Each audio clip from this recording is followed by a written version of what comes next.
कितने पार्टिसिपेंट्स आ गए हैं? Ma'am 22।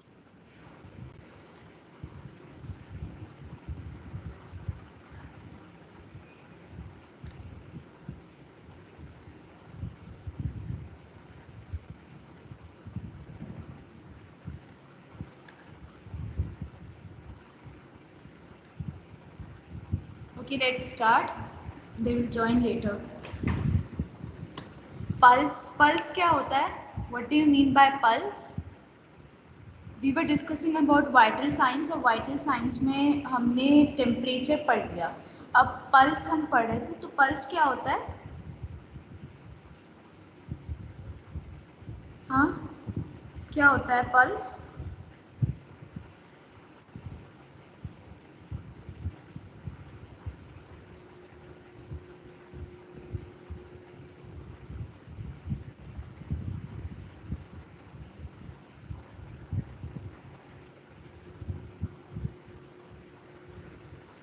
What is pulse?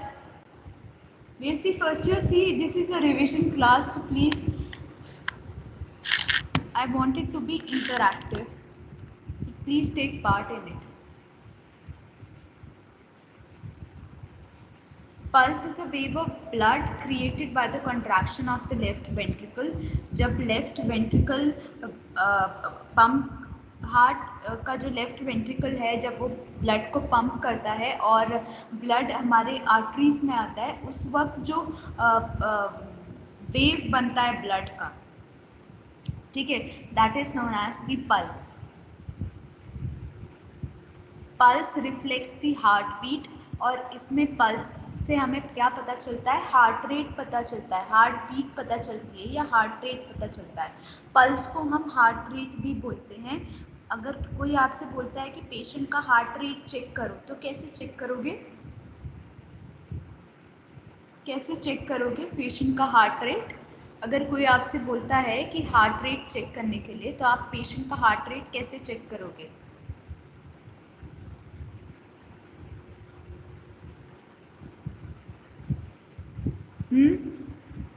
BSc first years, आप कैसे चेक करोगे पेशेंट का heart rate? If someone is asking you to check the heart rate of the patient, how are you going to check it?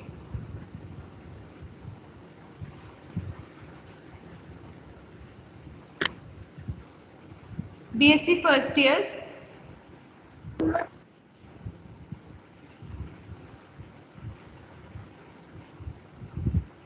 Ma'am oximeter के थ्रू. हाँ ma'am pulse oximeter से. Pulse oximeter से heart rate check करोगे आप?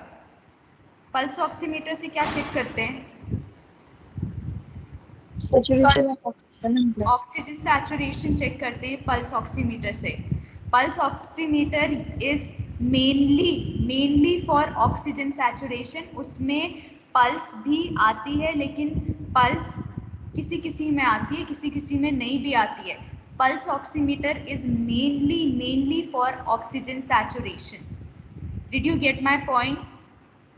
आपको अगर कोई हार्ट रेट चेक करने के लिए बोल रहा है, तो आप कैसे चेक करोगे?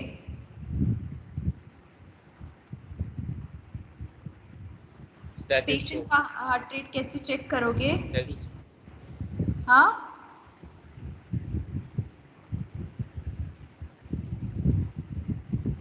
दीपक कुछ बोल रहा था, कैसे चेक करेंगे दीपक?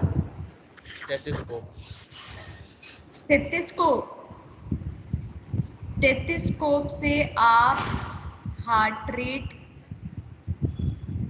कहाँ आप स्टेथोस्कोप को रखोगे? पल्स में मैम. एपिकल पल्स पे, ठीक है. ये एक तरीका है हार्ट रेट चेक करने का, पर उससे भी इजी तरीका है, आप रेडियल पल्स को पैल्पेट करके भी चेक कर सकते हो. समझ आ रही है बात? अगर कोई आपसे बोल रहा है हार्ट रेट चेक करने के लिए, you can just palpate the radial pulse and check the heart rate of the patient. Pulse और हार्ट रेट एक ही चीज है. समझ में आ रहा है? ठीक है। लेकिन अगर पेशेंट बहुत ज़्यादा सिक है, patient is critically ill, if the patient is critically ill you can not check the pulse of the patient, मतलब रेडियल पल्स आपको मिलेगा नहीं। तो उस केस में आप कर सकते हो कि आपने एपिकल पल्स चेक कर लिया, या फिर हम दूसरे टेक्निक्स का इस्तेमाल करते हैं, वो आप बाद में पढ़ोगे, जब एडवांस प्रोसीजर्स पढ़ोगे तब आप पढ़ोगे, ठीक है। Pulse is a wave of blood created by the contraction of the left ventricle. तो pulse क्या है? Pulse is a wave of blood created by the contraction of the left ventricle.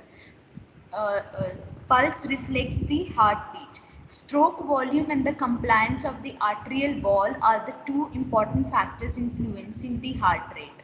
तो मैंने आपको, जब मैं आपको ये पढ़ा रही थी, मैंने आपको दो टर्म्स बताए थे।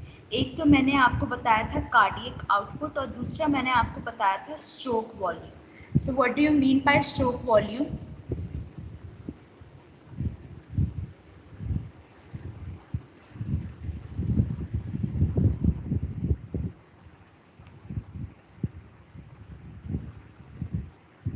What do you mean by stroke volume?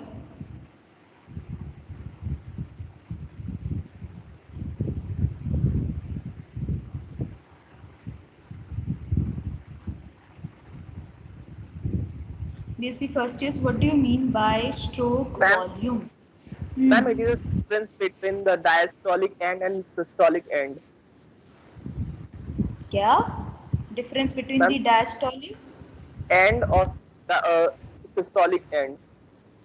No. मतलब लेफ्ट वेंट्रिकल में एग्जैक्ट ब्लड कितना एग्जैक्ट हो रहा है? No. स्ट्रोक वॉल्यूम वो नहीं होता जो आप बोल रहे हो। Difference between diastolic and difference between systolic and diastolic pressure, वो पल्स प्रेशर है। मैं आपसे स्ट्रोक वॉल्यूम पूछ रही हूँ, स्ट्रोक वॉल्यूम क्या होता है? मैम पर बीट में कितना ब्लड फ्लो हो रहा है? पर बीट पर कितना ब्लड फ्लो हो रहा है? इजेक्ट हो रहा है इजेक्ट हो रहा है, हार्ट इजेक्ट। से। Yes ma'am. Amount of blood being ejected by the left ventricle of the heart in per beat, पर बीट, यस मैम। या पर कॉन्ट्रैक्शन, एक कॉन्ट्रैक्शन में कितना वॉल्यूम ऑफ ब्लड हार्ट से निकल रहा है, that is known as the stroke volume. And cardiac output? Stroke volume into heart rate. Definition क्या है? The amount of blood ejaculated by heart per minute. Per minute, very good. Volume of blood ejected by the heart per minute is known as the cardiac output. So stroke volume into heart rate is equal to cardiac output, ठीक है। Pulse rate is regulated by autonomic nervous system. तो कई बार pulse rate जो है autonomic nervous system से regulate होता है। If you have studied nervous system, you have studied nervous system, right? Nervous system खत्म हो गया है आपका? Yes ma'am. Yes, ma'am. हाँ, तो what do you mean by autonomic nervous system? Ma'am, it includes sympathetic and parasympathetic nervous system. हाँ, parasympathetic और sympathetic nervous system autonomic nervous system में आते हैं, ठीक है। तो पैरासिम्पथेटिक और सिंपथेटिक नर्वस सिस्टम कई बार पल्स रेट को रेगुलेट करता है। तो इसीलिए आप देखो, जब भी आप बहुत ज़्यादा घबराते हो किसी भी चीज़ से, आप डर रहे हो, तो एकदम से हार्ट रेट हाई हो जाएगा या पल्स रेट हाई हो जाएगा। इज़ दैट राइट और रॉन्ग? Yes, ma'am. जब भी आपको डर लगता है या आप घबराते हो तो आपका पल्स रेट जो है हाई हो जाता है। तो पैरासिम्पथेटिक नर्वस, यहाँ पे कौन से नर्वस सिस्टम का काम है? सिंपथेटिक नर्वस सिस्टम का काम है, क्योंकि फ्लाइट एंड फाइट रिस्पॉन्स में ज़्यादातर सिंपथेटिक नर्वस सिस्टम जो है, जब हम नर्वस वगैरह होते हैं तो ज़्यादातर वही सिंपथेटिक नर्वस सिस्टम ही एक्टिवेट होता है, और जब हम रिलैक्स रहते हैं तो पैरासिम्पथेटिक नर्वस सिस्टम एक्टिवेट रहता है, right? Yes, ma'am. Peripheral pulse. तो पेरिफेरल पल्स कौन सी होती है? जो पल्स हमारे पेरिफेरीज में सिचुएटेड है या लोकेटेड है, तो उसको हम पेरिफेरल पल्स बोलते हैं। जैसे फूट पे, नेक पे, हैंड पे, यहाँ पे जो पल्सेस हमें मिलेगी that is known as the peripheral pulse. और डिफरेंट टाइप्स ऑफ पल्स हमने पढ़ा था। कौन कौन से डिफरेंट टाइप्स हैं पल्स के? Name them. Radial pulse, femoral pulse, carotid Starting from pulse, the head. temporal Starting pulse. from the head. Head. Ma'am सबसे temporal, temporal, very good, temporal. फिर टिम्पैनी, ओके, सॉरी मैम, फिर carotid pulse, temporal, फिर carotid. Temporal, carotid pulse, carotid, very good, ma'am Then apical apical pulse, pulse, carotid, फिर apical radial pulse, pulse, apical, and then okay, brachial very pulse, brachial pulse, हाँ, very फिर good. ulnar, फिर then ulnar उसके बाद radial, pulse, कौन सा बोला आपने? फिर ब्रेकियल, tympanic pulse. radial, हाँ, ulnar, brachial, Yes ma'am, radial, apical के अल्ना, पास brachial. और हाँ femoral, ठीक है, फीमोरल, फिर popliteal, पॉप्लिटियल, फिर popliteal और posterior tibial posterior tibial, and dorsal and pedis. dorsal pedis. डोर्सालिस pedis, okay okay okay okay, very good. So these are the different types of pulse. Apical pulse कौन सी pulse होती है? It is located at the apex of the heart. Now you know what is the apex and the base of the heart. ये तो आपने पढ़ा है ना, base और apex क्या होता है?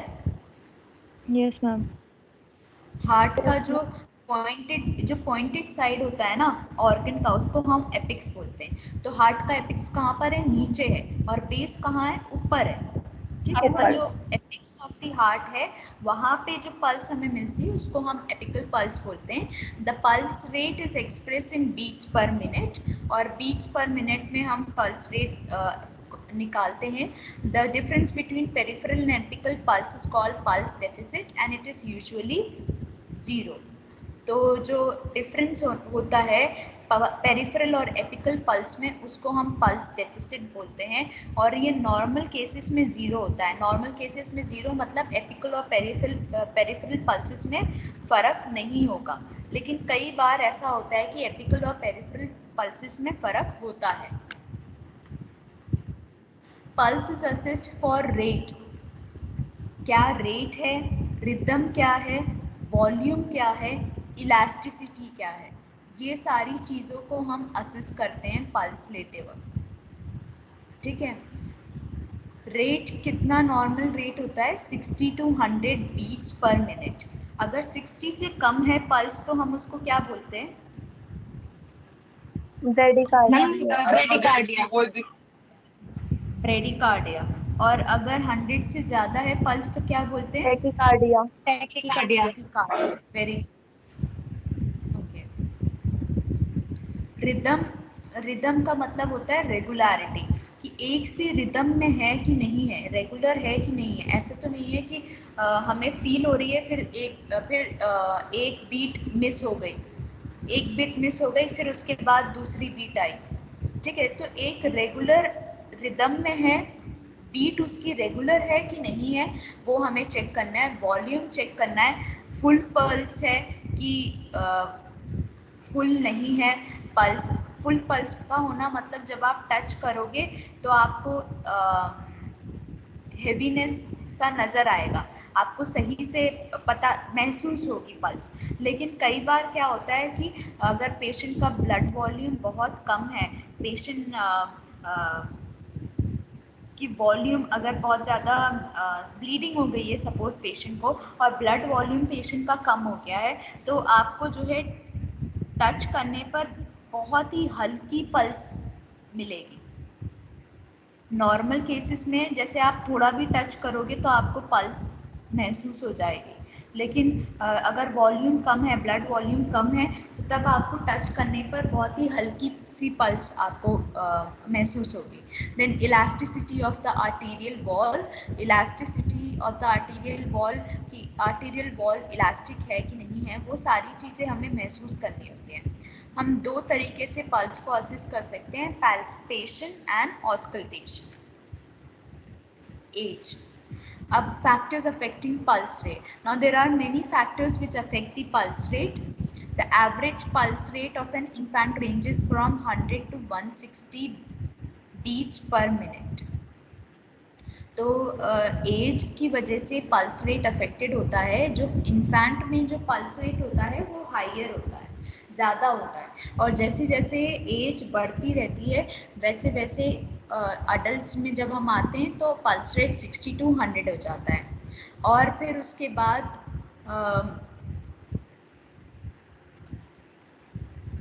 जो ओल्ड पीपल है उनमें भी थोड़ा बहुत वेरी कर सकता है depending on the disease condition.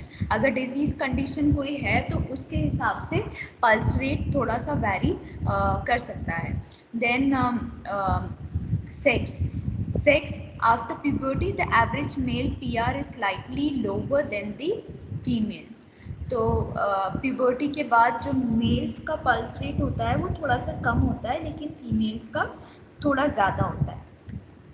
Autonomic nervous system activity, जैसे मैंने आपको अभी बताया कि जब सिंपैथेटिक नर्वस सिस्टम एक्टिवेट होता है because of fear, exercise, anxiety, pain, इन सब चीज़ों की वजह से अगर सिंपैथेटिक नर्वस सिस्टम एक्टिवेट होता है तो पल्स रेट इंक्रीज हो जाता है. और जब पैरासिम्पैथेटिक नर्वस सिस्टम एक्टिवेट रहता है तो पल्स रेट डिक्रीज हो जाता है या अपने नॉर्मल रेंज में रहेगा अगर पैरासिम्पैथेटिक नर्वस सिस्टम एक्टिवेट है तो. Exercise, pulse rate increase with exercise. तो ये तो आप सभी को पता है कि जब आप एक्सरसाइज करते हो तो हार्ट रेट इंक्रीज होता है. Fever increases PR in response to the lowered BP that results from peripheral vasodilation, increased metabolic rate. तो जैसे पेशेंट को फीवर होगा तो तब जो है पल्स रेट इंक्रीज हो जाएगा और BP ज़्यादातर इसमें लो हो जाता है. आपने देखा होगा जब आपको फीवर रहता है आप अगर किसी डॉक्टर के पास जाते हो तो वो आपका पल्स रेट भी चेक करते हैं, या डॉक्टर के पास भी नहीं, अगर आप किसी क्लिनिक में भी जाते हो तो तब भी आपका पल्स रेट चेक किया जाता है because usually in fever the pulse rate increases. Heat increases pulse rate as a compensatory mechanism. तो जैसे हीट बॉडी हीटेड होती है, या तो आप आग के सामने खड़े हो, किसी आग के सामने खड़े हो और आप देख रहे हो, या फिर आपने गर्म पानी में हाथ डाला तो आप देखते हो ना कि आपका हाथ एकदम लाल हो जाता है, हीट की वजह से लाल हो जाता है और वहाँ पे पल्स रेट भी इंक्रीज होगा. लाल क्यों होता है? क्योंकि वहाँ पे ब्लड सप्लाई इंक्रीज हो जाती है, ब्लड सप्लाई इंक्रीज हो जाती है and the pulse rate also increases with heat. Is that clear? Yes, ma'am. Stress increases the sympathetic nervous stimulation. तो स्ट्रेस की वजह से सिंपैथेटिक नर्वस स्टिमुलेशन इंक्रीज होता है एंड सिंपैथेटिक नर्वस स्टिमुलेशन अगर हो तो पल्स रेट इंक्रीज हो जाएगा. Position changes. A sitting or standing position, blood usually pools in dependent vessels of the venous system. Because of decrease in the venous blood return to the heart and subsequent decrease in BP increases heart rate. तो position changes में इतना ज़्यादा फ़र्क तो नहीं आता, लेकिन हाँ कई बार ऐसा हो सकता है कि जब हम बैठे हैं या खड़े हैं तो कई जगह पे कई जो डिपेंडेंट एरियाज़ हैं वहाँ पे ब्लड जो है ठहर जाता है, वीनस रिटर्न नहीं होता हार्ट में. वीनस रिटर्न मतलब the blood does not come back to the heart. Vein से हार्ट में सही से ब्लड नहीं पहुंच पाता, तो उस केस में बीपी जो है कम हो जाता है और हार्ट रेट बढ़ जाता है. मेडिकेशंस, हाँ मेडिकेशंस, बहुत सारी ऐसी मेडिकेशंस होती हैं जो पल्स रेट को अफेक्ट करती हैं. सबसे बड़ा एग्जाम्पल है डिजॉक्सिन का. डिजॉक्सिन एक कार्डियक ग्लाइकोसाइड है. ये एक मेडिकेशन है, आप नेक्स्ट ईयर पढ़ोगे. ये यूजुअली कार्डियक पेशेंट्स को दिया जाता है डिजॉक्सिन. और डिजॉक्सिन जो है हार्ट रेट को डिक्रीज़ करती है. तो हमेशा ये एक नर्सिंग रिस्पॉन्सिबिलिटी है कि अगर आप किसी पेशेंट को डिजॉक्सिन दे रहे हो तो पहले आप उसका हार्ट रेट या पल्स रेट चेक करोगे। अगर पल्स रेट बिलो 60 है then we don't give digoxin to the patient. Is that clear? अगर पल्स रेट बिलो 60 है we don't give digoxin to the patient. लेकिन अगर पल्स रेट अबव 60 है तब हम डिजॉक्सिन दे देते हैं, क्योंकि डिजॉक्सिन देने के बाद यूजुअली हार्ट रेट डिक्रीज होता है। हमेशा ही ऐसा होता है कि हार्ट रेट डिक्रीज हो जाता है। तो अगर 60 से कम है हार्ट रेट ऑलरेडी पेशेंट का और आप डिजॉक्सिन दे रहे हो तो और ज़्यादा कम हो जाएगा। हो सकता है पेशेंट जो है सीरियस कंडीशन में चला जाए। समझ आ रही है? हो सकता है पेशेंट को कार्डियक अरेस्ट हो जाए। तो इसीलिए हम डिजॉक्सिन देने से पहले हार्ट रेट हमेशा चेक करते हैं। 60 से अबव होना चाहिए heart rate. Medication that decreases intravascular volume such as diuretics. यहाँ पे थोड़ी सी स्पेलिंग मिस्टेक है, यहाँ पे U आना चाहिए, DIURETICS, डायूरेटिक्स। डायूरेटिक्स क्या होता है? डायूरेटिक्स मेडिकेशंस होती हैं जो एक्सेस वाटर को ब्लड बॉडी से रिमूव करती हैं। अगर किसी को स्वेलिंग हो रही है बॉडी में, हाथों पैरों में स्वेलिंग हो रही है तो हम उन्हें डायूरेटिक्स दे देते हैं ताकि जो एक्सेस वाटर होता है बॉडी में से वो रिमूव हो जाए। That is known as diuretics. समझ आई बात? Yes, ma'am. Yes. Yes, ma'am. Okay, atropine. Atropine क्या होता है? Atropine inhibits impulses to the heart from the parasympathetic nervous system causing increased pulse rate. Atropine एक मेडिकेशन होती है जो पल्स रेट को इंक्रीज करती है। तो इस मेडिकेशन का बहुत ज़्यादा, इस मेडिकेशन को हम तब देते हैं जब पेशेंट जो है सीवियर कंडीशन में है, बहुत ज़्यादा क्रिटिकल कंडीशन में है और पेशेंट का एकदम से हार्ट रेट या पल्स रेट जो है बहुत ज़्यादा कम हो गया है, तब हम पेशेंट को इमरजेंसी में एट्रोपिन देते हैं। इमरजेंसी ड्रग है ये एट्रोपिन। एट्रोपिन हम इमरजेंसी में देते हैं पेशेंट को ताकि उनका हार्ट रेट बढ़ जाए और हार्ट रेट बढ़ेगा तो तभी जो ब्लड है वो सब जगह पहुंच पाएगा, सारे ऑर्गन्स तक सही से पहुंच पाएगा। प्रोपेनोलॉल हम इंक्रीज बीपी अगर जब होता है किसी को तो तब हम देते हैं, और जब पेशेंट को प्रोपेनोलॉल देते हैं तो ये सिंपैथेटिक नर्वस सिस्टम को ब्लॉक करता है। तो सिंपैथेटिक नर्वस सिस्टम जब ब्लॉक होता है तो हार्ट रेट कम हो जाता है। ठीक है? बीपी की मेडिकेशन भी है ये, बीपी को कम करने में भी हेल्प करती है। जब हाई बीपी होता है किसी का तो उसको कम करने में हेल्प करती है प्रोपेनोलॉल। इसके साथ साथ ये हार्ट रेट को भी कम करती है। Is that clear? Yes, ma'am. Yes, ma'am. Pulse site, तो पल्स साइट हम पढ़ चुके हैं। Carotid pulse, temporal pulse, apical pulse,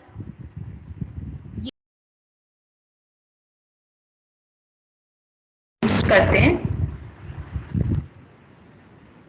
brachial pulse, radial pulse, femoral pulse, popliteal pulse, posterior tibial and dorsalis pedis. So this is the temporal artery। यहाँ पे आपको temporal artery मिलेगी। ये carotid artery है। ये brachial artery है जो elbow के opposite एंटीक्यूबिटल सरफेस में, एंटीक्यूबिटल एरिया में आपको ब्रेकियल आर्टरी मिलेगी। फिर radial artery, femoral artery,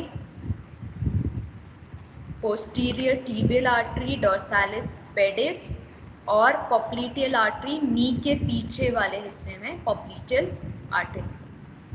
is that clear? ये तो हमने पहले भी पढ़ा था कैसे महसूस करना है, आपको मैंने महसूस भी करवाया था। ये वाली कौन सी है? टेम्पोरल पल्स, टेम्पोरल, ये कैरोटिड, फीमोरल, ये ब्रेकियल पल्स, ब्रेकियल, ये रेडियल पल्स, ये वाली ये पॉप्लिटियल, पॉप्लिटियल, ये ये डोर्सल डोर्सालिस पेडिस, पोस्टीरियर टिबियल ये है, डोर्सालिस पेडिस ये है।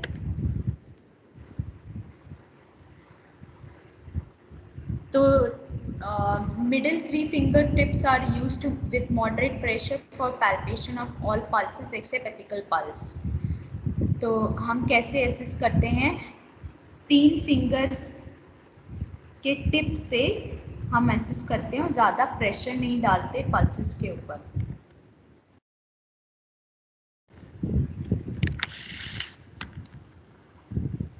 Normal 60 to 100 beats per minute, pulse rate 60 to 100 beat per minute होते हैं। अडल्ट में अगर 100 से ज़्यादा है तो टेकिकार्डिया और 60 से कम है तो bradycardia. Pulse rhythm, the pattern and intervals between the beats, random irregular beats, dysrhythmia. तो अगर आपको रिदम सही नहीं मिल रहा है तो उसको हम इरेगुलर बीट्स हैं तो उसको हम डिसरिथमिया भी बोल सकते हैं। Pulse volume, the force of blood with each beat, हर एक बीट के साथ कितना फोर्स है ब्लड का। जैसे मैंने आपको बताया जो लोग का ब्लड लॉस हो, अगर बहुत ज़्यादा ब्लड लॉस हो गया है एक्सीडेंट की वजह से, किसी भी चीज़ की वजह से, उनका जो पल्स का वॉल्यूम होगा वो बहुत कम होगा, आप महसूस कर सकते हैं। नॉर्मल वॉल्यूम आप अपना देखिए, और अगर आप ज़्यादा डिहाइड्रेटेड हैं या आपको बहुत ज़्यादा उल्टियाँ हो गई है, आपसे उठा नहीं जा रहा, बहुत कमज़ोरी हो रही है, तब अगर आप किसी का चेक करेंगे वॉल्यूम, तब उसमें भी फ़र्क आपको नज़र आएगा। A normal pulse can be felt with moderate pressure of the fingers. तो पल्स वॉल्यूम चेक करने के लिए आपको ज़्यादा ज़ोर से दबाने की ज़रूरत नहीं है। अगर आप थोड़ा बहुत ही दबाएंगे तो आपको जो है पल्स इजीली मिल जाएगी, ठीक है। लेकिन अगर पल्स बहुत ज़्यादा वीक है या फीबल है तो आपको प्रेशर डालने की ज़रूरत पड़ती है फिंगर टिप से पल्स को महसूस करने के लिए। तो अगर आप बहुत प्रेशर डाल रहे हो फिंगर टिप्स से पल्स को महसूस करने के लिए, अगर आप बहुत ज़्यादा प्रेशर डाल रहे हो तो इसका मतलब है कि वॉल्यूम सही नहीं है पल्स का। Am I clear? If you check your pulse now, अभी आप लोग सबको कोई बीमारी नहीं है, आप अब अपने पल्स को चेक करोगे तो ज़्यादा आपको प्रेशर डालने की ज़रूरत नहीं है, मॉडरेट प्रेशर में ही आपको पल्स मिल जाएगी, आपकी रेडियल पल्स। लेकिन अगर किसी की बहुत ज़्यादा तबीयत ख़राब है, उसका बहुत ज़्यादा ब्लड लॉस हो गया है या फिर उसको बहुत ज़्यादा डिहाइड्रेशन हो रहा है, बहुत ही ज़्यादा उसको वॉमिटिंग हो गई है, तो तब अगर आप उसकी पल्स चेक करोगे तो आपको थोड़ा सा जो है प्रेशर डालने की ज़रूरत पड़ेगी। So in this way we check the volume of the pulse. Is that clear? Rhythm का आपको समझ में आया कि हर रिदम का मतलब होता है बीट। जैसे आप म्यूजिक नहीं बजाते, म्यूजिक में कोई एक बीट नहीं छूटनी चाहिए, वैसे ही पल्स में भी एक रिदम में होनी चाहिए पल्स, बीट नहीं छूटनी चाहिए जब आप पल्स को महसूस कर रहे हो। Elasticity of the arterial wall. Now what is elasticity of the arterial wall? A healthy normal artery feels straight, smooth, soft, easily bent. Reflects the status of the client's vascular system. तो जो normal artery होगी वो smooth होगी, soft होगी, straight होगी, ठीक है। आपको ऐसा नहीं लगेगा कि ज़्यादा ज़ोर से, मतलब ज़्यादा तकलीफ़ हो रही है पल्स आर्टरीज़ में, या आपको वो फील जो है एकदम सॉफ्ट होगी। अगर आप आर्टरीज़ को टच करेंगे तो आपको जो आर्टरीज़ है वो सॉफ्ट फील होगी। ऐसा नहीं होगा कि आपको दर्द हो रहा है आर्टरीज को टच करते पर, या फिर जो है वो वहाँ पे ब्लड फ्लो सही से नहीं हो पा रहा है. So that is known as elasticity of the arterial wall. If the pulse is regular, measure, count for 30 seconds and multiply by 2. If it is irregular, count for 1 full minute. तो ज़्यादातर हम क्या करते हैं, एक पूरे मिनट के लिए हम पल्स को काउंट करते हैं. लेकिन कई बार हम ऐसा कर सकते हैं कि अगर हमें ऐसा लग रहा है कि पल्स रेगुलर है, उसके बीट्स में कोई प्रॉब्लम नहीं है, रिदम में कोई प्रॉब्लम नहीं है, तो हम क्या 30 सेकेंड्स के लिए काउंट करके उसको मल्टीप्लाई बाय 2 कर सकते हैं. लेकिन it is better if you count the pulse for 1 full minute. No need to multiply.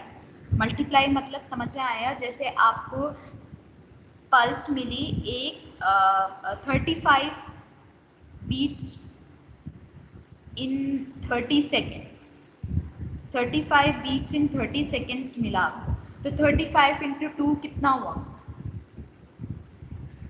आधे मिनट तक आपने किसी की पल्स को काउंट किया, आधे मिनट तक आपने किसी की पल्स काउंट की 30 सेकेंड्स तक, और आपको 35 बीट्स मिला.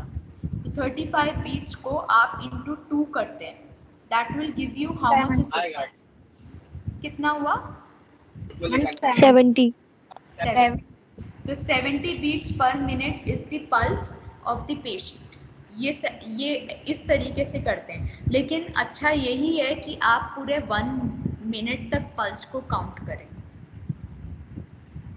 समझ में आ रही है बात? Each heart beat consist of 2 sounds. अब ऑस्कल्टेशन में हम क्या देखते हैं, 2 तरीके के साउंड देखते हैं, S1 और S2. ये 2 तरीके के साउंड होते हैं जो हम ऑस्कल्टेशन में जब हार्ट बीट सुनते हैं ना, हार्ट बीट सुनते वक्त हम 2 तरीके के साउंड सुनते हैं, S1 और S2 बोलते हैं. S1 is caused by the closure of the mitral and the tricuspid valves separating the atria and the ventricles. तो एट्रिया और वेंट्रिकल्स को जो वॉल्व सेपरेट कर रही हैं, mitral and the tricuspid valve, ये दोनों वॉल्व के क्लोज होने के वक्त जो आवाज़ आती है उसको हम बोलते हैं S1, या इसको हम लब भी बोलते हैं. लब सुना है? लब डब, लब डब, लब dub. Yes, ma'am. Yes. Anatomy में लब डब आपको पढ़ाया होगा ना कि लब डब कब आता है आवाज़, लब कब आवाज़ आती है. पहली आवाज़ होती है लब, जिसको हम बोलते हैं लब. तो वो आवाज़ कब आती है? जब माइट्रल या फिर ट्राइकस्पिड वॉल्व क्लोज होते हैं. और ये माइट्रल और ट्राइकस्पिड वॉल्व कब क्लोज होते हैं? जब मैम फ्लो, हाँ, मैम या पूरी आर्टरी ब्लड से भर जाती है, या मैम वेंट्रिकल जब ब्लड से भर जाती है तब क्लोज होता है. क्या बोल रहे हो? माइट्रल और ट्राइकस्पिड वॉल्व कब क्लोज होते हैं? मैम जब ब्लड फ्लो कंप्लीट हो जाता है मैम.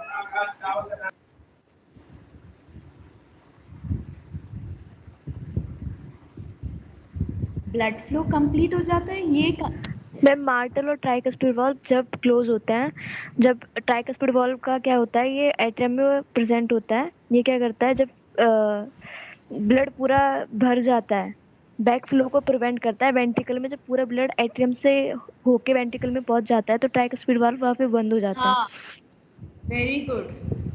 माइट्रल और ट्राइकस्पिड वॉल्व एट्रिया और वेंट्रिकल्स के बीच में होते हैं. जब ब्लड एट्रिया से वेंट्रिकल्स में पहुंच जाता है तो माइट्रल और ट्राइकस्पिड वॉल्व क्लोज हो जाते हैं ताकि ब्लड वापस से एट्रिया में ना जाए. समझ में आ रही है बात? एनाटमी, ये तो हार्ट एनाटमी फिजियोलॉजी है ये तो.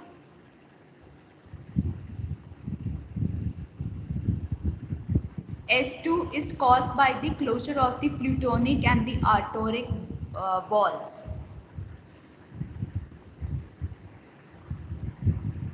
Aortic valves. तो S2 साउंड कब आता है हमें? जब aortic valves क्लोज होते हैं तब जो साउंड आता है, that is known as the S2 sound, जिसको हम डब साउंड भी बोलते हैं। तो ये कब होता है, S2 साउंड कब आता है, जब ब्लड वेंट्रिकल्स, जब ब्लड को मेजर आर्टरीज में पंप करते हैं, उसके बाद जो वॉल्स क्लोज होती हैं, तब जो साउंड आता है that is known as the S2 sound, जिसको हम डब साउंड भी बोलते हैं। S2 साउंड कब आता है, जैसे ही वेंट्रिकल्स में ब्लड पहुंच गया। अब वेंट्रिकल्स पंप करते हैं ब्लड को to the major arteries. Right ventricle pump करता है ब्लड को पल्मोनरी आर्टरी में, और लेफ्ट वेंट्रिकल पंप करता है ब्लड को टू दी आर्टा। पंप करने के बाद जब ब्लड मेजर आर्टरीज में पहुंच गया है, उस वक्त जो वॉल्स क्लोज होते हैं, तब जो साउंड आता है that is known as the S2 sound, और इसको हम डब भी बोलते हैं।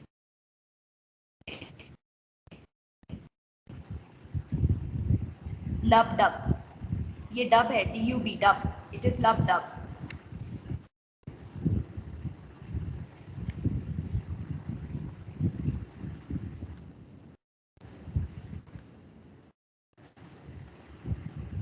पल्स का क्लियर है? Yes, ma'am. S1 S2 sound clear है आपको कि S1 S2 साउंड कब आता है? Yes ma'am.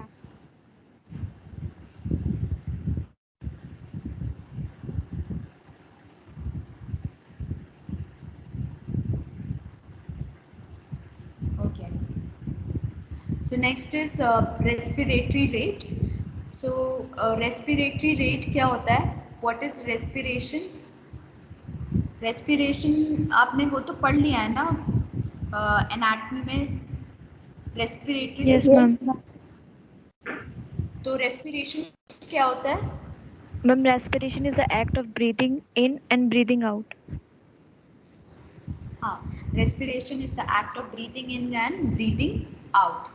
इससे हम क्या करते हैं, ऑक्सीजन को अपने अंदर लेते हैं और कार्बन डाइऑक्साइड को बाहर फेंकते हैं। Ventilation is also another word which refers to the movement of air in and out of the lungs.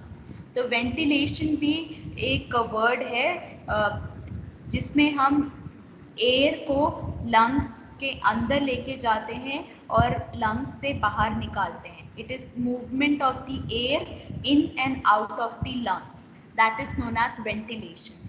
Hyper ventilation क्या होता है, अगर कोई इंसान बहुत ज़ोर से डीप और रैपिड रेस्पिरेशन है किसी का, तो तब हम हाइपर वेंटिलेशन बोलेंगे। और किसी का अगर शैलो रेस्पिरेशन है, बहुत हल्का रेस्पिरेशन है, तो तब हम उसको हाइपो वेंटिलेशन बोलेंगे। समझ में आ रही है बात? यस कई मैम। बार लोग जो है बहुत डीप ब्रेथ लेते हैं, जो बीमार होते हैं वो लोग कई बार बहुत डीप और रैपिड रेस्पिरेशन लेते हैं, हाइपर वेंटिलेशन बोलते हैं उसे हम।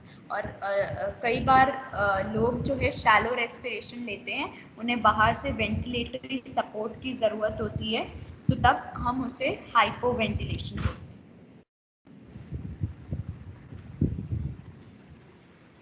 टू टाइप्स ऑफ ब्रीथिंग, अब दो तरीके की ब्रीथिंग होती है, coastal and diaphragmatic breathing. Coastal breathing क्या होता है?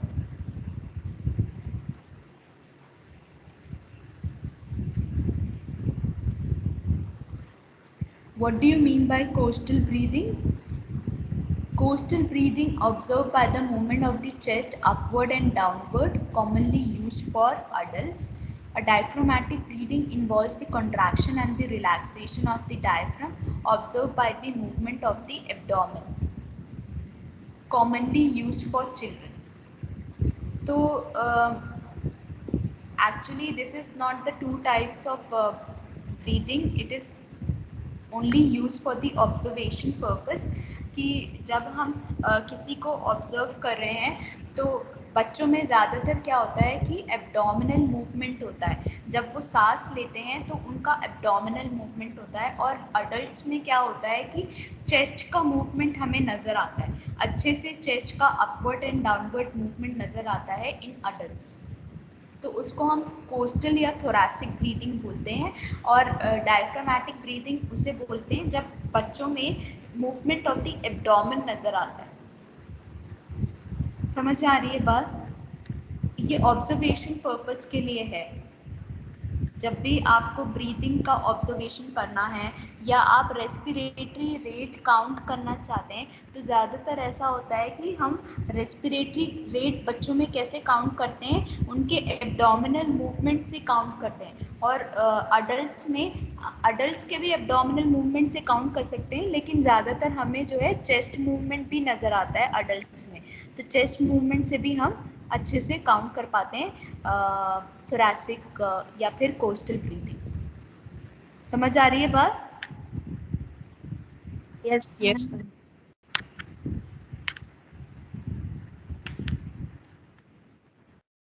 Factors affecting respiration. So what are the factors which affect respiration? Age, infancy में या normal growth from infancy to adults result in larger lung capacity. As lung capacity increases, lower respiratory rates are sufficient to exchange. तो जैसे ही as बढ़ती है वैसे ही respiratory rate जो है कम हो जाता है। बच्चों में रेस्पिरेटरी रेट ज़्यादा होता है, और जैसे जैसे हमारी लंग कैपेसिटी बढ़ती जाती है तो रेस्पिरेटरी रेट जो है कम होता जाता है। अडल्ट्स में रेस्पिरेटरी रेट कम होता है। मेडिकेशंस की वजह से कुछ मेडिकेशंस जो होते हैं वो रेस्पिरेटरी रेट को ऑल्टर करते हैं, जैसे कि नारकोटिक्स हो गया। नारकोटिक्स क्या है? What are narcotics? Narcotics you will learn in second year when you will be learning pharmacology. Narcotics is a class of drugs जिससे जो बेसिकली पेन को रिलीव करने में भी हेल्प करते हैं, और ये एडिक्टिव ड्रग्स होते हैं। एडिक्टिव ड्रग्स मतलब इनसे नशा हो सकता है, ठीक है। नारकोटिक्स कौन से ड्रग्स होते हैं? ये ऐसे ड्रग्स होते हैं जिनसे नशा हो सकता है, और इनको हमें बहुत केयरफुली इस्तेमाल करना है। हॉस्पिटल में बहुत सारे ऐसे ड्रग्स होते हैं, जैसे कि मॉर्फिन हो गया, फेंटेनिल हो गया। ये ड्रग्स को हम डबल लॉक में रखते हैं। डबल लॉक में मतलब कि सिर्फ जो सिस्टर इंचार्ज होती है वो ही उनकी परमिशन से ही हम इन ड्रग्स का किसी पेशेंट के ऊपर इस्तेमाल कर सकते हैं। अगर डॉक्टर ने लिखा है तो ही हम इस्तेमाल कर सकते हैं, और वो भी कई जगहों पर ऐसा है कि हमें डबल साइन लेना है। डबल साइन मतलब हम सिस्टर इंचार्ज से भी साइन लेंगे, अपना भी साइन लेंगे कि हमने इस पेशेंट के ऊपर इस ड्रग को इस्तेमाल किया है। क्योंकि ये ड्रग्स जो होती है नारकोटिक ड्रग्स, इनसे जो है नशा होने का डर रहता है, पेशेंट एडिक्टिव होने का डर रहता है। अगर ज़्यादा पेशेंट को देंगे तो पेशेंट में become addictive to it. Narcotic bureau तो आपने सुना होगा, जो लोग ड्रग्स लेते हैं उनकी इंक्वायरीज होती है नारकोटिक ब्यूरो, सुना है? Yes ma'am. Yes, ma'am. Yes ma'am.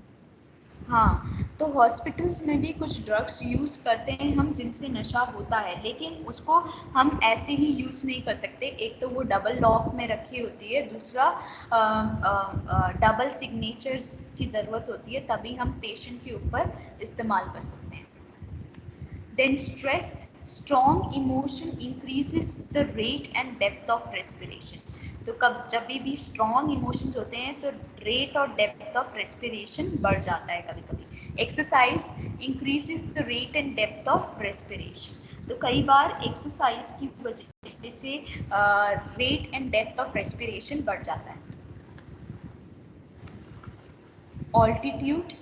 Altitude, the rate and depth of respiration at higher altitudes increase to improve the supply of oxygen available to the body tissues. तो higher altitudes में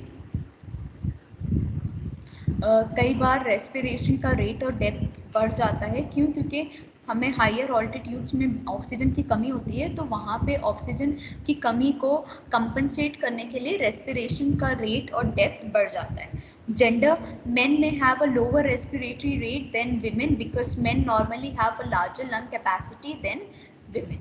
तो ज़्यादातर men में जो lung capacity होती है वो ज़्यादा होती है, तो that's why they may have the lower respiratory rates. Fever increases the respiratory rate. तो फीवर के साथ रेस्पिरेटरी रेट भी पढ़ता है और पल्स रेट भी पढ़ता है। असेसमेंट, अब आप असिस कैसे करोगे, कैसे असिस करते हैं आप, रेस्पिरेटरी रेट कैसे चेक करते हैं? You tell me now, how do you check the respiratory rate?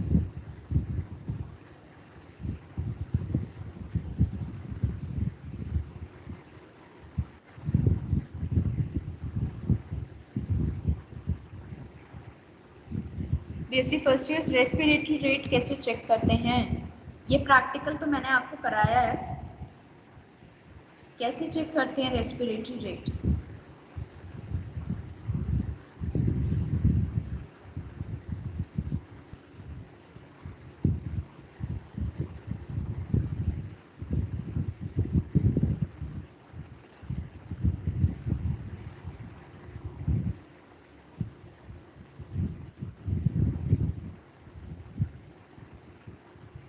Basic first years,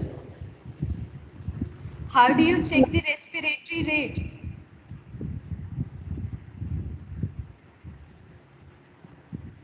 अगर किसी पेशेंट का रेस्पिरेटरी रेट चेक करना है तो आप कैसे करोगे? मैम फर्स्ट काउंट उनकी उसकी ब्रीथिंग को काउंट करके कि वो 1 मिनट में कितनी ब्रीथिंग ले रहा है, मतलब 16 से 15 14 से 70 के बीच में है या नहीं। ब्रीथिंग रेट कैसे काउंट करोगे?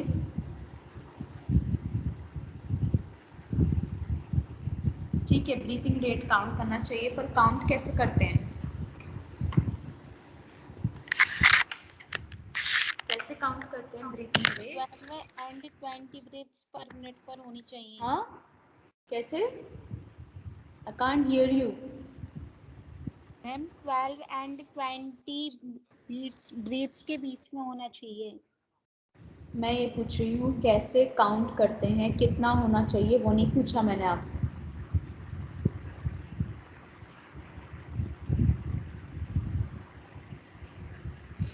ब्रीथिंग रेट को कैसे काउंट करते हैं? पेशेंट को लेटाकर उसके चेस्ट मूवमेंट को देखते हैं, चेस्ट या एब्डोमिनल मूवमेंट को। जैसे पेशेंट का चेस्ट ऊपर आ रहा है, दैट विल बी 1, फिर नीचे गया, फिर ऊपर आया, दैट विल बी 2। 1 मिनट में कितनी बार पेशेंट का चेस्ट ऊपर आ रहा है? समझ में आ रही है बात? Yes ma'am. अगर पेशेंट बैठा हुआ है तो उसको सीधा बैठाकर उसके चेस्ट मूवमेंट को देखेंगे, कितनी देर में उसका, कितने 1 मिनट में कितनी बार उसका चेस्ट मूवमेंट हो रहा है। नीचे गया चेस्ट, फिर ऊपर आया, दैट इज़ 1, फिर नीचे फिर ऊपर 2। या एब्डोमिनल मूवमेंट, या तो उसको लेटा दो, अपना हाथ रखो एब्डोमेन पे, कितनी बार आपका हाथ ऊपर आ रहा है। इस तरीके से आप रेस्पिरेटरी रेट को असेस करोगे।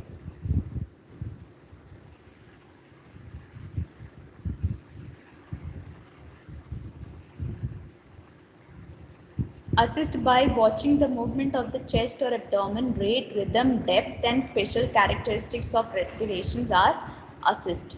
तो क्या क्या चीज़ें असिस्ट करते हैं? रेट, रिदम, डेप्थ और special characteristics of the respiration are assist. Normal respiratory rate कितना होता है? 16 to 20 या 15 to 20 भी ले सकते हैं। As the age decreases the respiratory rate increases. और जैसे ही कम एज में, मतलब इन्फेंसी वगैरह में बच्चों में रेस्पिरेटरी रेट ज़्यादा होता है।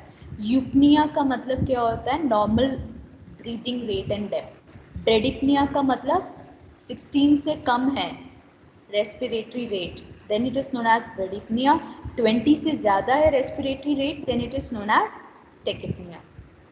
एपनिया का मतलब क्या होता है? जब एकदम ही बंद हो जाए रेस्पिरेशन, सीजेशन ऑफ ब्रीथिंग, एकदम ही ब्रीथ ही नहीं ले रहा है patient, then it is known as apnoea. So this is the chart. Newborn में 30 to 80 होता है, अर्ली चाइल्डहुड में 20 to 40, लेट चाइल्डहुड में 15 to 25, अडल्ट मेलहुड में अडल्टहुड मेल में 14 to 18 और फीमेल में 16 to 20।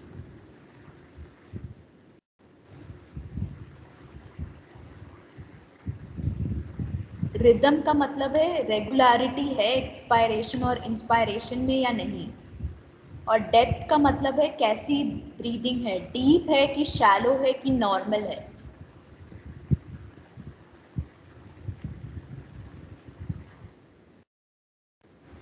Blood pressure, so blood pressure we will study in next class। Pulse और रेस्पिरेशन हमने पढ़ा है आज, तो पल्स और रेस्पिरेशन आपकी समझ में आया?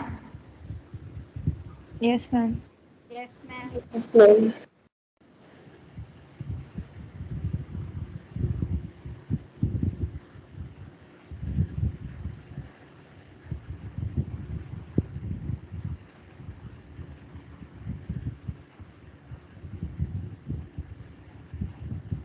Okay.